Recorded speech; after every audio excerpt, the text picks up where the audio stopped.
Albanese Labor government is supporting Australian workers by closing loopholes that undercut pay and conditions. This is core Labor business, being in the corner of workers, unlike those opposite.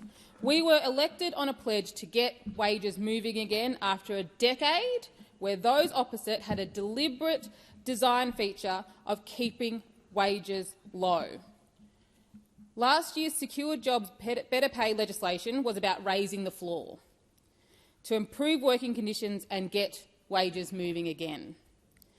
This reached into every workplace in the country. This legislation, the IR legislation introduced into the House, is about closing loopholes that undercut pay and conditions for workers.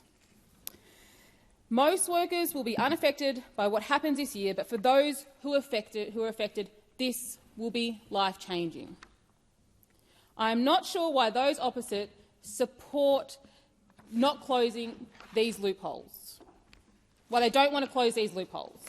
Why wouldn't you want to put wages in the pockets of workers? Why would you not want to stop employers from stealing from their employees? It is a crime for workers to take money out of the till. It should be a crime for employers to take money out of their employees' pay packets. So while the scare campaign has started on the other side already, it's only just been introduced into the House, I want to step through just a couple of facts about what this legislation is about. The first is about the labour hire loophole. There are some times where labour hire has legitimate uses in providing surge and specialist workforces. Absolutely, that's the case, and that should continue.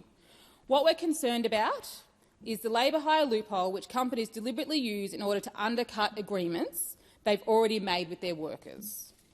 So this is where they've agreed to fair rates of pay for their workers, which might be up here, they've made an enterprise agreement, and then they undercut that agreement by bringing in labour hire workforces that are paid less. That is an unacceptable loophole that we've got in this country, and we are closing it with this legislation.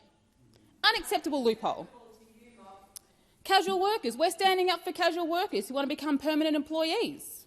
As part of the government's next set of workplace reforms, we will close the loophole that leaves people stuck as classified as casuals when they actually work permanent, regular hours. That means they work just like permanent employees, but they don't get any of the benefits of job security. We will legislate a fair, objective definition to determine when an employee can be classified as a casual. This will help casual workers who have regular work arrangements, giving them greater access to leave entitlements and more financial security if desired. No one will be forced to convert from casual to permanent if they don't want to. This will be absolutely a choice of the worker. A choice of the worker. We're protecting gig workers. We will protect gig workers in the economy by ensuring minimum standards of pay and safety. We know there is a direct link between low rates of pay and safety, but we can't deal with these safety issues until we have properly sorted out minimum rates and standards in place for the gig economy. I feel like that's just a bit of a no-brainer. We won't be turning gig workers into employees. We know that many gig workers value the flexibility that comes with that type of work. But just because someone is working in the gig economy shouldn't mean they end up being paid less than they would if they were an employee. Australia is a country where you shouldn't have to rely on tips to make ends meet. I'm sure that's something that we should actually all be able to get behind. And then wage theft. We currently have a situation where if an employee steals money from the till, it's a criminal offence, like it should be. But if an employer steals money from the worker, it is not. That's a straight-out loophole, and this year the Albanese Labor government would legislate to criminalise wage theft, closing that loophole. The previous coalition government had 9 years to act, and they failed to do so. On this side of the chamber, we will always make sure that we stand up for working people.